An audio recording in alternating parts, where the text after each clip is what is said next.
Olá você telespectadora, olá você telespectador da TV Cultura Litoral. A partir de agora você acompanha a edição do Opinião Litoral desta terça-feira. Participam o Roberto Mohamed, que é comentarista daqui do Opinião Litoral, e a gente tem como convidado hoje o jornalista Edson Carpentieri, do Jornal da Orla. Mohamed, o que você quer falar sobre o Edson Carpentieri? Boa tarde. Boa tarde, Paulo. Eu espero que a gente possa ter o Edson aqui mais vezes, como comentarista do programa. Ele é, além de um grande amigo, a gente, quando está com ele, mata saudades do Bom Dia Baixada, que foi um programa de televisão que ele tinha na TV Brasil, que era muito legal e que teve momentos memoráveis. E vai ser muito bom matar saudade de fazer o programa junto com o Edson. O Edson fez Opinião várias vezes com a gente na TV Mar. E é uma pessoa que a cidade inteira conhece. O Jornal da Orla, embora os jornais impressos não tenham mais a mesma penetração, o Jornal da Orla era aquele jornal que todo mundo esperava o domingo chegar para poder receber o Jornal da Orla. Sempre foi um jornal muito relevante nesse nicho de jornais semanais com distribuição gratuita. E que eu acho que ainda faz muita falta. O jornal impresso ainda é algo. Eu não consigo ler jornal em tablet, não consigo ler jornal no celular. Eu ainda sou velho do tempo do jornal impresso e sinto muita falta. É um prazer estar com o Edson aqui. Eu queria começar o programa, Paulo, porque a gente teve a questão do Roberto Jefferson e está sendo explorada de uma maneira, eu acho que equivocada, porque, na verdade, o grande absurdo dessa situação toda é o Roberto Jefferson ainda existir e ainda conseguir aparecer na imprensa. Porque esse homem já tinha que estar defenestrado da vida pública brasileira faz tempo. Mas é preciso entender também que não adianta o PT querer explorar as coisas, porque eu vou passar aqui rapidamente a trajetória do Roberto Jefferson na política recente do Brasil e a gente vai ver o quanto ele inclusive me lembra um pouco uma das notícias que está aqui na pauta, que os pesquisadores da Unesp descobriram uma nova espécie de camarão corrupto. Corrupto é aquele camarãozinho que a gente pegava na areia da praia com um sugador, que serve de isca, mas porque Roberto Jefferson é a expressão da corrupção na política brasileira. Para quem não lembra, antes da bariátrica, ele foi integrante, líder da tropa de choque do Collor na época do impeachment. Talvez porque fisicamente depois ele mudou muito, mas Roberto Jefferson foi de uma violência naquela época enorme, com a imprensa, com os outros deputados, cara asqueroso já desde aquela época. No governo Fernando Henrique ele viveu o limbo. O Fernando Henrique e o pessoal do PSDB não se juntaram muito com os caras que ficaram identificados com a tropa de choque do Collor, e ele viveu meio que um limbo até o governo Lula. Em 2003, tem algo que a gente tem que falar, porque está intimamente ligado à nossa região. O presidente do PTB era o Gastone Rigg.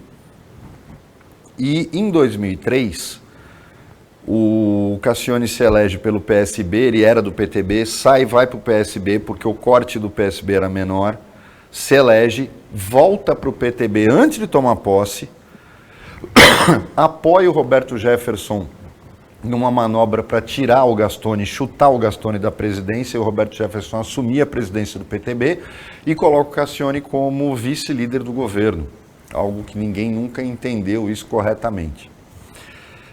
Mas esta manobra faz o Roberto Jefferson renascer, e o quinhão que lhe cabia naquela montagem da maioria do Congresso foi o Correio, onde se dá o episódio daquela entrega de pacote de dinheiro para o apadrinhado do Roberto Jefferson, e o Roberto Jefferson corre no Zé Dirceu pedindo ajuda, e o Zé Dirceu fala: não tenho nada a ver com isso, subestimando a capacidade destrutiva e desequilibrada do Roberto Jefferson.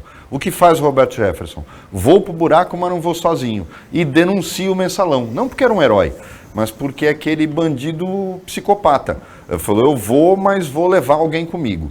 E aí entrega todo mundo e no mensalão acaba corretamente, porque o fato dele ter denunciado não o torna menos bandido, e foi preso.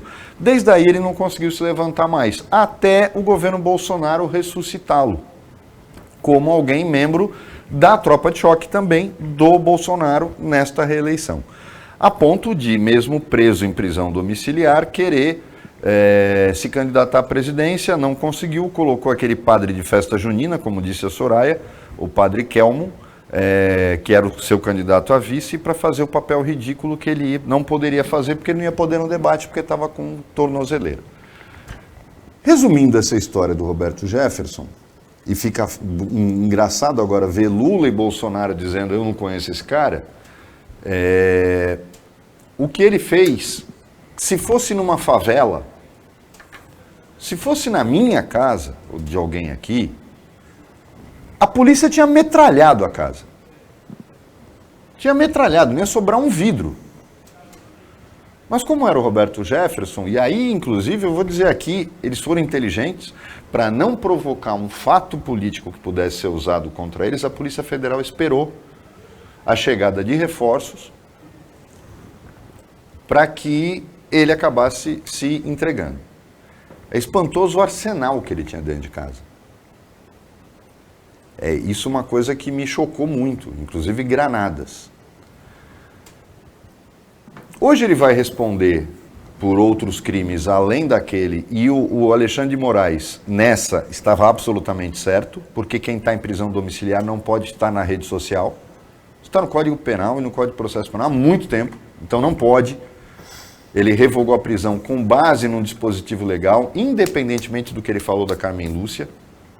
Aquilo merecia uns tapas na cara dele, por ser um cara tão asqueroso, nojento, covarde, mas pelo fato de que ele violou as regras da prisão domiciliar. Então, ele tinha mais era que estar preso e agora com o acúmulo dos crimes que ele cometeu. Edson, você como eu, e a gente fez o Bom Dia Baixada há muito tempo, naquela época do que eu contei aqui, do renascimento do Roberto Jefferson na política a partir de 2003. Como é que você explica que essas pessoas abjetas, Edson, renasçam para a política de uma hora para outra, como se nada tivesse acontecido? Bom, primeiramente, prazer estar aqui com vocês. Boa tarde a todos os telespectadores. Boa tarde, Paulo, você, Mohamed, amigos com quem eu já participei de vários programas aí ao longo da nossa história em Santos. É uma grande satisfação estar aqui. No caso do Jefferson, ele é dono do PTB, né? Então ele usa esse partido político como sendo dele.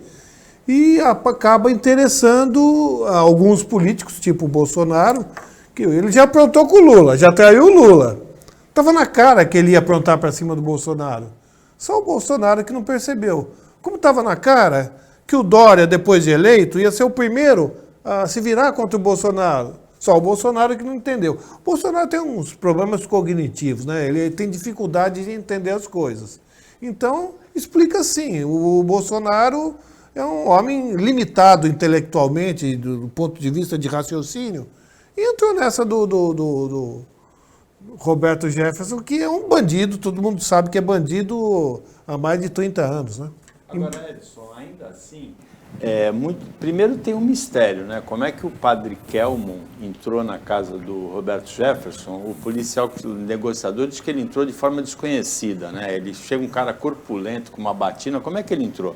E segundo, foi muito estranho a maneira como os policiais na delegacia trataram o Roberto Jefferson. É o que o Roberto Mohamed falou. Se é um de nós, se é numa comunidade, não tinha sobrado um vidro na casa, tinha metralhado tudo. Havia um clima de camaradagem, de cordialidade entre o Roberto Jefferson, que tinha acabado de atirar, acabado de jogar uma granada nos policiais federais, e os policiais que colheram o depoimento dele ali, quando ele se apresentou na delegacia. Eu acho que a polícia, eu concordo com o Mohamed, a Polícia Federal foi inteligente, porque eu compartilho da tese que foi feita até pelo Gabeira, num programa da Globo News, de que o Jefferson queria morrer, porque ele é um homem doente, já há muitos anos, Ele queria virar um mártir, né? Ele morre, o sangue dele elege o Bolsonaro e ele entra para a história do Brasil. Deu errado porque a polícia, se fosse caso de qualquer um, meteria a bala e matava ele. Qualquer lugar do mundo, como bem disse o Gabeira.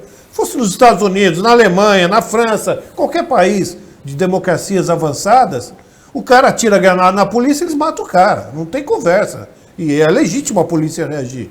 Eles não recuaram, justamente para não ter esse cadáver que mudaria, não tenho dúvida, o resultado da eleição. Então eu achei que a polícia foi muito inteligente, os policiais, e o policial que fez aquela historinha ali, disse que estava vestindo um personagem, e eu acredito sinceramente que estava. Porque ele falou, vou ser inteligente, leva ele, evita confusão e encerra esse caso. Eu achei que a polícia, do ponto de vista, foi um psicólogo, olha lá, tá rindo e tal, fazendo aquele... Mas eu acho, diz que até pegou mal na polícia, né? Mas a impressão que eu tenho é que ele quis fazer o jogo de prender e evitar confusão. Não sei até que ponto se eu estou errado também. Você concorda com essa tese, mano? Concordo. Eu acho que a Polícia Federal não quis criar um fato político naquele momento que era o que ele talvez estivesse forçando, porque o Jefferson ele é psicopata. Capaz de se matar. O que ele fez no mensalão foi: eu vou morrer politicamente, mas eu vou levar todo mundo comigo. Exatamente. Eu vou destruir o PT. Psicopata. Ele é aquele cara que, quando ele é vingativo, é aquele cara que mata a família e se mata depois. É o perfil do Roberto Jefferson. Ele é desequilibrado. E você vê que é genético, né? Porque a filha dele também é. E você vê o grau de influência. O Edson disse uma coisa que é verdade. Como o PTB ainda existe, né? E a transformação que o Roberto Jefferson operou nele foi tão grande que o cara que era dono do PTB em São Paulo, o Campos Machado, saiu. Não aguentou essa pressão nova do PTB sob o comando do Roberto Jefferson. O mais espantoso é o poder do Roberto Jefferson no governo do Rio, Edson.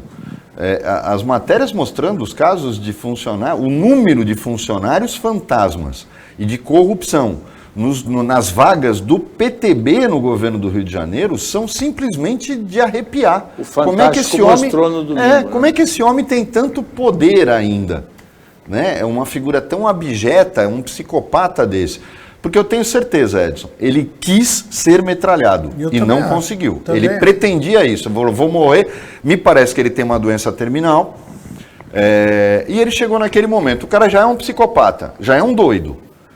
Ele falou: olha, eu vou morrer, mas eu consigo o meu intento. Entro para a história, elejo o Bolsonaro. Eu acho que por aí. O Opinião Litoral volta depois do intervalo, bem rapidinho.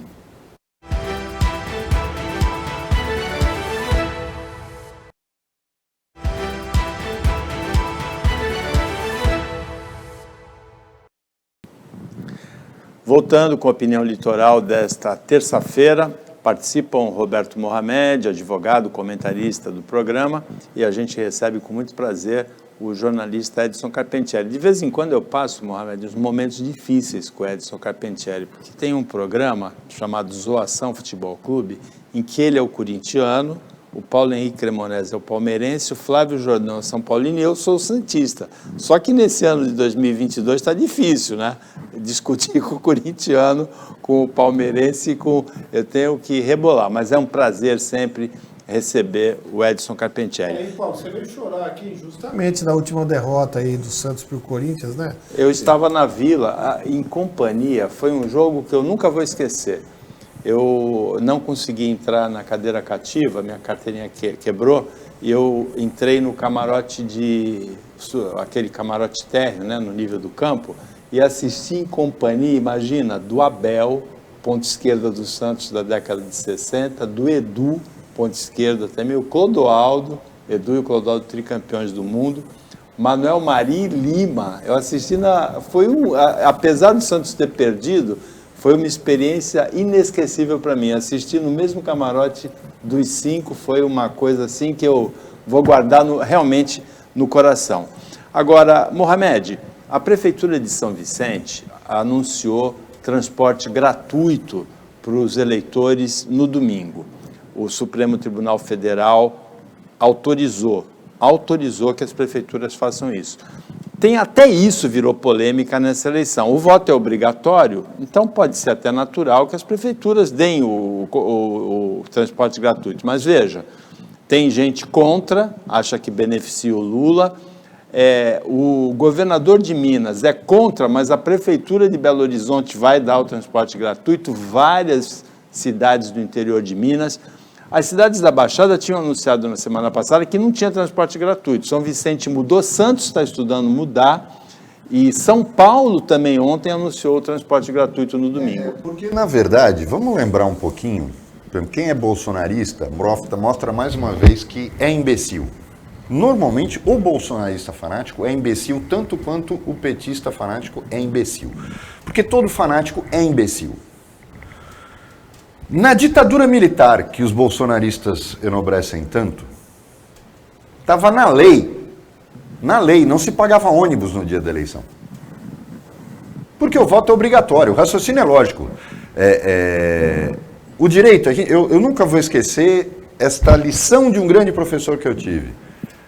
Direito é bom senso. Pode parecer absurdo para quem é leigo, mas direito é bom senso. Por isso que o raciocínio lógico, e uma das piores coisas que fizeram no currículo do direito foi tirar lógica do currículo, né? Desse-se o nome que fosse, lógica, filosofia, mas é preciso ensinar as pessoas que estudam direito que direito é bom senso, direito decorre de raciocínio lógico, uma coisa leva a outra. Se o voto é obrigatório num país que tem os problemas econômicos que nós temos, o transporte gratuito é decorrência da obrigatoriedade do voto. Estava na lei, na ditadura militar, em que a gente só votava, em Santos, por exemplo, só para vereador, deputado estadual, deputado federal e senador, o transporte coletivo era de graça no dia. As prefeituras tinham que subsidiar. E eu não sei por que tiraram isso da legislação. Novamente, o voto é obrigatório. Eu tenho que criar facilidades para que o eleitor possa votar. Isso não beneficia A ou B. Quem está criticando isso é retardado mental. É burro, é uma besta que não consegue raciocinar dentro dessa questão de direito é bom senso. Se o voto é obrigatório, o transporte tem que ser gratuito e deveria ser por lei no Brasil inteiro. O que é mais importante do que o fundo eleitoral é fazer esse tipo de coisa para que o eleitor possa votar. Então parem de falar bobagem nas redes sociais, porque isso não foi para beneficiar o PT. Na ditadura militar, o transporte no dia da eleição era de graça. O ônibus era gratuito das 7 da manhã às 5 da tarde, Paulo. Às 6 da tarde. Era uma hora depois do fim. Então, não venham dizer que isso agora está sendo criado para isso. E todas as prefeituras, todas, deveriam ter feito o que São Vicente fez, o que São Paulo fez, e tornar. Isso, na verdade, deveria estar na lei eleitoral. Como sempre foi. Porque se o voto é obrigatório, o transporte tem que ser gratuito. Bom, eu queria falar aqui sobre esse professor do Mohamed, que eu sempre não sabia que essa tese, porque é uma tese que eu defendo há muito tempo. Eu acho que se o Brasil tem uma Constituição que tem não sei quantos artigos, é um caderno imenso. Se você tivesse uma Constituição, artigo único, no Brasil é preciso ter bom senso, revogam-se as disposições em contrário. Ponto. O cara entrou aqui, deu um tiro no Mohamed, qual que é o bom senso? Tem que ser preso e condenado a muitos anos de cadeia. Acabou. Roubou, vai preso. Não precisa estar lá no papel. É o mínimo. O mínimo de civilidade. Quer dizer, eles ficam inventando artigo 1, artigo 2, para dar defesa para o bandido. Para o bandido escapar. Sempre há. E o bandido rico, né? Bandido pobre não, bandido pobre apodrece na cadeia. Mas bandido rico hoje não vai mais preso no Brasil por isso. Então eu concordo com você, o transporte, óbvio, é bom senso. Se o voto é obrigatório, tem muita gente que não tem condições, ou vai ter dificuldade, vai deixar de comer para pegar o ônibus, dá o ônibus de graça pro cara nesse dia. É óbvio, é uma coisa assim tão óbvia que chega até dispensa, né, comentários, né, Mohamed? Agora, Paulo, você sabe que, só puxando isso, a gente nota, quando esquecem essa regrinha, que direito é bom senso, eu dou sempre este exemplo. Quando o Serra mandou a lei do fumo, proibindo o fumo em recintos fechados para a Assembleia Legislativa, essa lei não tinha parágrafo. Era proibido fumar em ambientes fechados. Por quê? Ambiente fechado é algo que a língua portuguesa define. Se eu estou numa área coberta, mas que não tem paredes, ou seja, é simplesmente uma cobertura, um toldo e tal, é lógico que aquela área é aberta. Não é porque eu fumo que eu estou falando isso. Aí na Assembleia Legislativa de São Paulo, né, os nossos analfabetos, vagabundos e sem vergonhas deputados estaduais fizeram o quê? Criaram um parágrafo para definir o que era lugar fechado. Aí deu nessa, você tem um toldo, já não pode fumar, é lugar fechado. Por quê? Porque vagabundo não tem o que fazer. Quando ele quer fazer alguma coisa, ele faz bobagem.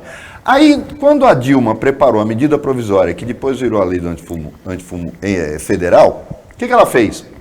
Ao invés de copiar a do Rio, que era perfeita, porque limitava-se a lugar fechado, sem querer definir nada, ela copiou a de São Paulo, com a excrescência que os nobres deputados estaduais de São Paulo fizeram. Por isso que a lei federal repete e cai no erro de definir o que é lugar fechado. Você não define lugar fechado. Lugar fechado é aquilo que é hermeticamente fechado, ou seja, parede na frente, dos lados, porta, aí não pode fumar. Em qualquer lugar aberto, ou seja, mesmo que tenha toldo, cobertura, laje, você pode, mas é quando foge do bom senso. Você esquece e vai querer definir aquilo que o bom senso já define. Aí, meu amigo, acabou. Agora, com tanta lei assim, tantos artigos, a gente viu o ministro do Supremo soltar traficantes internacionais, preso com 300 quilos de cocaína, aquele comandante do crime organizado, soltou num dia, 2 horas depois, o Estado começou a gastar milhões para prender de novo. Quer dizer, é brincadeira, né? Agora, Edson, uma eleição, uma campanha eleitoral, ela é feita de fatos, mas também de factoides. Hoje a gente tem um fato, que é a reclamação que o presidente Jair Bolsonaro fez sobre um possível boicote de muitas rádios, principalmente no Nordeste, dos spots de campanha dele. Falou que teve 154 mil veiculações a menos do que o Lula e pede a interdição dessas rádios, pede que a campanha do Lula seja interrompida lá. O ministro Alexandre de Moraes deu 24 horas que já se transcorreram, né, para ele mostrar provas dessa fraude. E o factoide é o do influencer Casimiro, que hoje, por sinal, vai estar transmitindo Flamengo e Atlético a final da Libertadores, né? Ele fez 29 anos, postou uma foto, a gente vai ver a foto, e aí foi adulterada dos 29 anos para os 22, como se fosse um apoio ao Bolsonaro. Foi compartilhado pelo Flávio Bolsonaro e o desmentido dele dizendo que vota no Lula tem mais de 1 milhão de curtidas no Instagram. Foi o post mais curtido no Instagram ontem. Esse é um factoide, né? Mas essa gente, o Bolsonaro é mentiroso contumaz, né? Parece o Napoleão de hospício, né? Então, ele mente o tempo todo. Ele reclamar de que tiraram propaganda, ele está gastando bilhões para comprar voto, bilhões. Está comprometendo o orçamento do próximo ano para comprar voto. Aí vai reclamar. Nunca uma campanha foi tão descaradamente abuso do poder econômico como ele está fazendo, o Bolsonaro. E com factoides, com mentiras. Hoje já fez outra mentira também. Teve mais uma hoje do filho do Bolsonaro que compartilhou outro post mentiroso. Do Montanaro, né? Então, esses problemas a gente tem problemas psicológicos, né? Não sei o que fazer. Sinceramente, é inacreditável. A gente já falou aqui, na história do Brasil, os estados e municípios sempre foram problemáticos para pagar precatório. Precatório é a dívida. Se o cidadão comum deve, tem até penhora na conta corrente dele, inclusive praticada pelo poder público. Hoje, quando você deve imposto, até protesto o Estado pode fazer contra você, protestar seu nome por estar devendo imposto, além de todos os mecanismos que ele já tem. O mais grave foi o que ele fez com os precatórios para poder ter dinheiro para a questão do Auxílio Brasil. Ele não mexe nas torneiras abertas. Ele foi prejudicar o aposentado do INSS, que estava há 10, 15 anos na justiça e que sempre teve a certeza de que precatório federal era pago. No ano seguinte, o precatório federal é pago. Agora, pode ser pago em 10 anos. Olhem o limite, o absurdo que é. E tem mais. O que me espantou na época, embora a OAB tenha feito a ADIM, foi o silêncio de determinadas instituições no Brasil em relação a isso. Quer dizer, ele prejudicou frontalmente aposentados, frontalmente pessoas que estão pedindo, por exemplo, dinheiro de imposto de volta, pago de forma ilegal, e a gente sabe que isso no governo é uma coisa absolutamente rotineira. As pessoas não conseguem mais receber seu dinheiro. Para quê? Para fazer um Auxílio Brasil por 4 meses, para que ele pudesse usar isso na sua campanha. Gente, já ultrapassou o limite. O que o Edson falou é verdade. E todo mundo sabe que eu falo aqui. Nós estamos indo agora, no dia 30, escolher qual desgraça nós queremos para 2023, porque eu não suporto a ideia de qualquer um dos dois na presidência da República. Mas como a gente conversou com o Roberto Freire na semana passada, é triste o momento que a gente está, Edson, que não tem liderança nova. Falta uma liderança política no Brasil, de fato. Quando a gente pensa que... Por que a gente chegou nesse ponto de ter que escolher entre duas figuras que, na minha opinião, são abjetas? Por que a gente chegou nesse ponto? Não surgiu uma liderança política capaz? Eu acho que está surgindo a da Simone Tebet. É um nome que eu acredito que possa... Romeu Zema também, né? O Romeu Zema eu já não acredito muito, porque quando o cara dá demonstrações de mau caratismo, como ele deu, ele usou a campanha do Lula... Zema, em Minas Gerais, ele fez a campanha inteira, numa área que Lula tinha mais votos, ele usava ele com Lula, Zema. Aí então ele não tinha na área que tinha o Bolsonaro, era Bolsozema. Aí ganhou a eleição, ele começa a dizer que o Lula, que ele usou o Luzema que ele colou, é o fim do mundo, que não vale nada, que o Bolsonaro é o santo, é a salvação do Brasil, que o Lula não presta. Quer dizer, então... já não dá demonstrações de bom caratismo. Bom caratismo, um cara que é bom caráter não usa alguém e depois cospe em cima. Então, aí eu já acho que já começou... A Simone Tebet foi coerente. Foi coerente, ela criticou, falou, não, agora entre os dois eu prefiro esse projeto. Mas é interessante isso que o Edson falou, e parece que a gente tem a possibilidade de ter o candidato do Novo à presidência aqui no programa, que está lançando o livro. Eles só gostam de escrever livro. O Novo é um partido nojento. Eu cheguei a essa conclusão. Eu estava dizendo aqui que o Novo virou velho, mas o Novo é um partidinho nojento. E vou explicar por quê. Primeiro, que o único discurso deles é que não usam dinheiro público.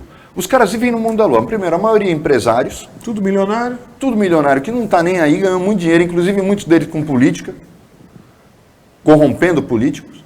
O seu Zema vem falar que ele governou Minas com exemplo de honestidade. É nada. É nada, é mentira. Eu tenho ido muito para Belo Horizonte, todo mundo sabe disso, para o interior de Minas. Zema é mentiroso quanto mais. Ele quase sofreu impeachment no primeiro ano. Aí ele sentou no colo dos partidos da velha política. O seu Zema é safado. O seu Zema é vendido. Vem com esse discursinho de não uso de dinheiro público. O governo do Zema ia ter impeachment no primeiro ano. Ele sentou no colo de todo mundo e fez upa-upa. Aí você traz os caras do Novo aqui, tudo vestal. Nós não usamos dinheiro público. Pô, é preferível que use. Porque o Brasil, o Estado, o município não é uma empresa. Essa história de dizer tem que administrar como uma empresa, que é a mania dos liberais. Isso não é empresa, porque empresa não tem pobre para sustentar, não tem que garantir saúde pública para quem não paga imposto, porque não pode pagar. Estado não tem que dar lucro, município não tem que dar lucro. Aí esses retardados que ficam, não, Estado liberal, porque a economia se dirige sozinha, com dinheiro público, porque todos eles querem um empréstimozinho do BNDES, todos eles querem uma benesse. É fácil falar de iniciativa privada quando você senta no colo do político e faz o upa-upa, ou ele senta no seu e faz o upa-upa. O Novo é um partido medíocre, ridículo, que não tem discurso, que já nasceu velho, com um bando de empresários que está brincando de fazer política e dizer para os outros, olha, eu não uso dinheiro público, usa, sai mais barato. O barato sempre sai caro. Em Minas aconteceu um fenômeno interessante com o Partido Novo, elegeu o governador Romeu Zema, reelegeu com 57% dos votos válidos no primeiro turno, não elegeu nenhum deputado federal, nenhum deputado estadual, é muito difícil de entender. Opinião Litoral volta depois do intervalo.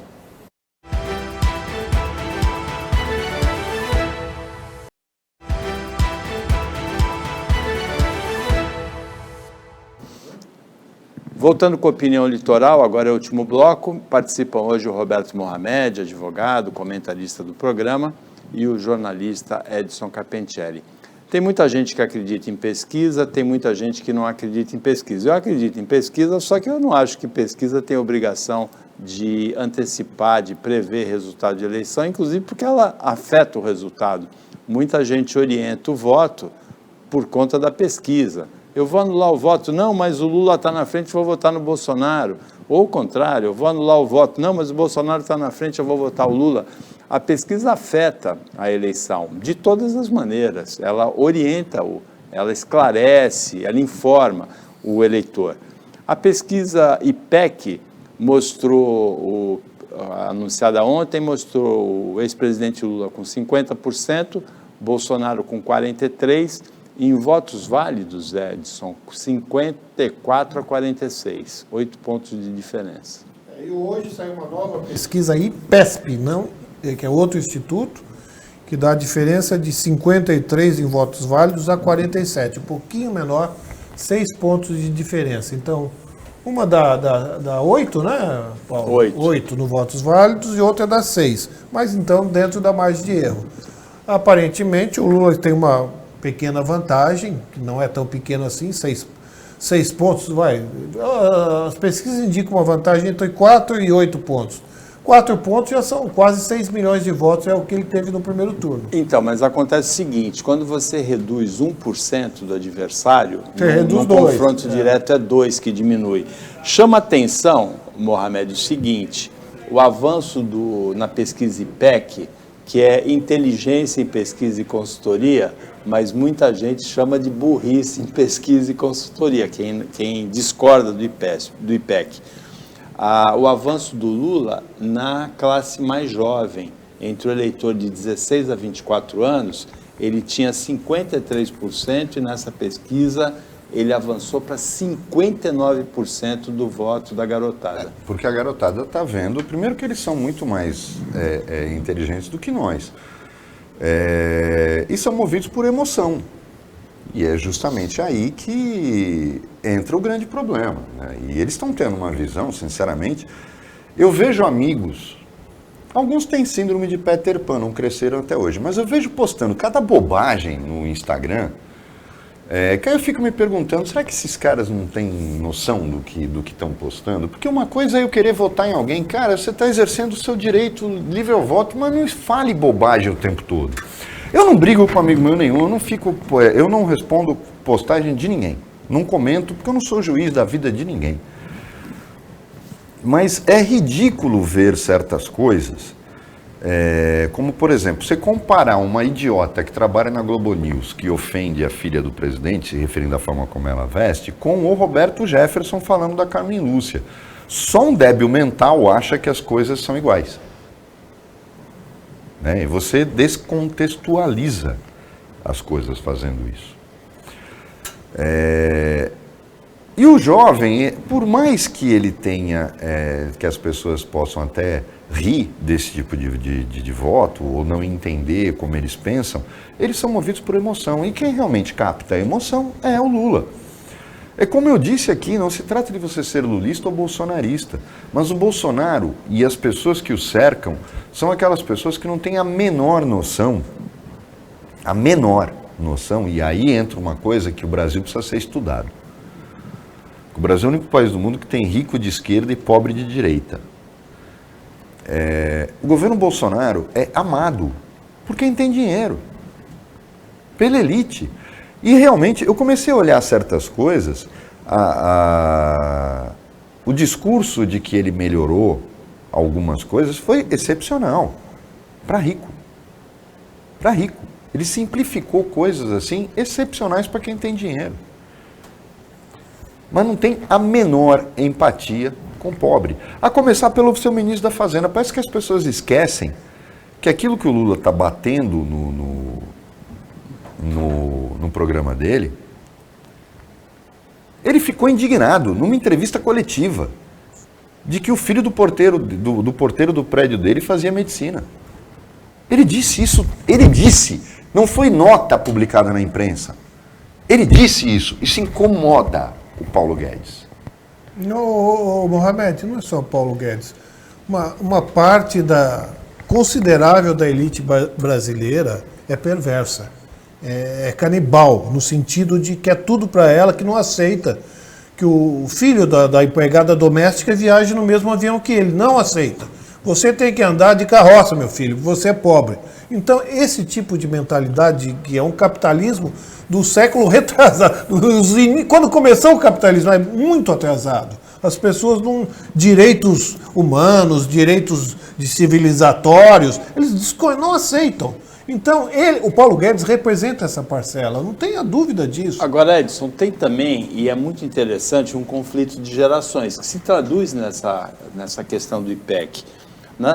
No final da outra semana, os cantores sertanejos foram manifestar apoio ao Bolsonaro, entre eles o Leonardo Chitãozinho. O filho do Leonardo discordou publicamente, e o sobrinho do Chitãozinho, o Júnior Lima, também. Mas é relativo, Paulo. Você viu recentemente também aqueles estudantes de medicina em Vassouras, não tenho culpa, seu pai é motoboy, eu sou playboy, seu pai é motoboy.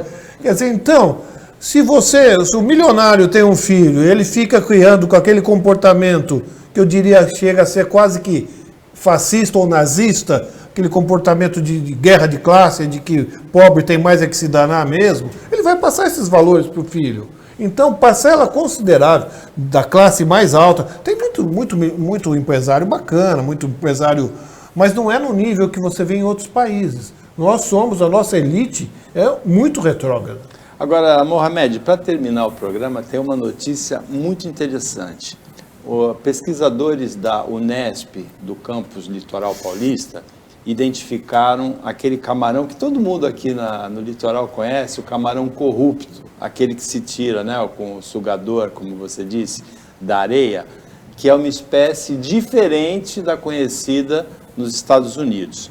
Primeiro que é uma pesquisa científica daqui, um pesquisador chileno percorreu o Brasil entre 2015 e 2018, colheu mais de 1.000 espécimes para fazer o estudo, descobriu que 2 espécies ainda não estavam identificadas.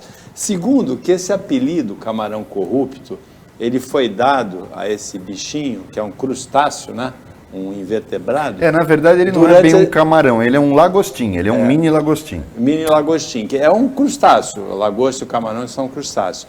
Ele foi dado pelos pescadores daqui do litoral durante a época da ditadura militar, porque eles entendiam que tinha muito corrupto na época, mas como tinha censura à imprensa, era difícil, era proibido identificar o corrupto, não dava para capturar. E eles achavam esse bichinho também difícil de capturar, porque ele sobe rapidamente, mostra a cabeça e se enfia de novo na areia. Né? É o que o corrupto faz, né? Então o nome veio por conta disso. Eu, quando era criança, a gente tinha aquele sugador e a diversão da gente era uma época em que Santos a gente ia de Puçá para a ponta da praia para pegar siri, não tem mais siri por aqui, E com aquele sugador para pegar corrupto na praia, para usar como isca para ficar pescando na ponta da praia.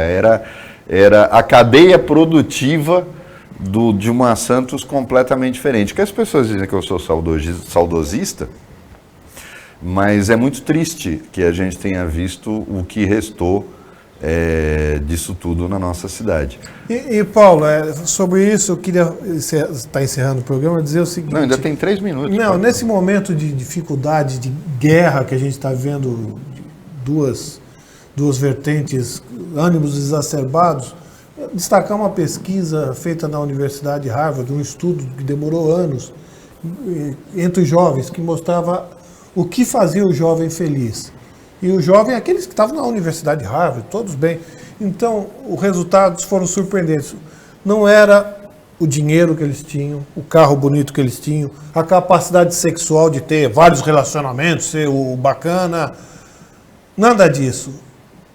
A felicidade estava na capacidade de amar as pessoas. Quanto mais a pessoa se preocupava com o maior número de pessoas, mais ele era feliz. Então, a gente tem que tirar essa lição e mostrar que a felicidade está na compaixão, no amor ao próximo, coisa que a gente não vê na turma do Paulo Guedes e do seu Jair Bolsonaro, que não socorreram quando morria gente, quando mostrou a mulher do Pazuello, que separou dele, olha, as pessoas estavam morrendo por falta de oxigênio e o Pazuello fazendo festa, tomando uísque, como ministro da Saúde em Manaus. Quer dizer, isso é falta de compaixão. É isso que a gente tem que dizer, chega. Eu quero só chamar a atenção, porque a gente, quando acabar a eleição, né, em São Paulo a possibilidade é muito grande, enorme, de que o Tarcísio seja eleito. Eu estou muito preocupado e eu vou chamar todos os deputados da região que estão apoiando ele aqui. O Tarcísio já deixou bem claro que, independentemente dele dizer que ele foi primeiro no ITA, que ele é um cara preparado, que ele é um engenheiro que resolve problemas, ele já disse que ele vai acabar com a obrigatoriedade da vacina em São Paulo, que é um exemplo para o mundo. Então, seu Tarcísio, o senhor como bom carioca, que inclusive saiu hoje na imprensa que o senhor está pensando no Eduardo Cunha para ser seu secretário da Fazenda. Eu vou gostar muito de rir de quem está votando nesse cara e de quem está apoiando isso, dizendo que é a única saída para o Estado. Eu nunca pensei que São Paulo ia achar que sua única saída era votar num carioca. Agora, acabar com a obrigatoriedade da vacina, o senhor está ultrapassando todos os limites. Tirar a câmera dos policiais, o senhor está sendo condizente com o esquema de segurança pública que o senhor vai trazer do Rio. Né? A polícia de São Paulo vai poder mudar de lado sem cerimônia, como é a do Rio de Janeiro. Que eu sempre me pergunto, por que o senhor não foi candidato no Rio de Janeiro? Agora, mexer na vacinação no estado de São Paulo, seu Tarcísio, é brincadeira. Eu acho que o senhor devia nomear, então, o Eduardo Bolsonaro, seu secretário de saúde. Aí o senhor vai estar em casa. Em relação ao que o Edson falou da pesquisa da Universidade de Harvard sobre a felicidade de fazer o bem, se preocupar com as pessoas, amar as pessoas, há 2000 anos Cristo respondeu que o único mandamento é ama a Deus sobre todas as coisas e ama o próximo como a ti mesmo, né? E definiu esse amor dizendo assim: faz para o próximo o que você gostaria que fizessem para você, não faz para o próximo o que você não gostaria que fizessem para você. E Paulo, aí a gente entende por que os evangélicos, essas igrejas neopentecostais, só usam o Velho Testamento. Porque o Novo Testamento, que é justamente o de Jesus, ele fala da substituição dos 10 mandamentos de Moisés por um único mandamento, que é esse. Por quê? Daquela história do bom senso. Se eu amar a Deus sobre todas as coisas e amar ao próximo como a mim mesmo, eu não preciso de mais nenhum mandamento. É consequência. E os evangélicos não gostam muito disso, porque é lá no Velho Testamento que você joga pedra em adúltera, que é aquele Deus vingativo, que Jesus disse que não era. Ele disse que Deus era amor. Aquele Deus que castiga se você não der dinheiro para a igreja, se você não der teu carro, se você não votar no político, que o safado que está lá tirando o seu dinheiro, para comprar televisão e rádio escolheu, por isso que eles só usam o Velho Testamento, justamente por isso. Toda a lei e os profetas estão nesse único mandamento, disse Jesus Cristo.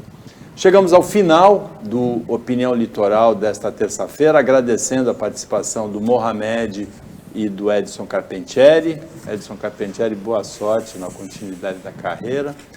E agradecendo o trabalho da equipe técnica e de jornalismo do Sistema Costa Norte e agradecendo principalmente a você que acompanhou a gente mais essa edição.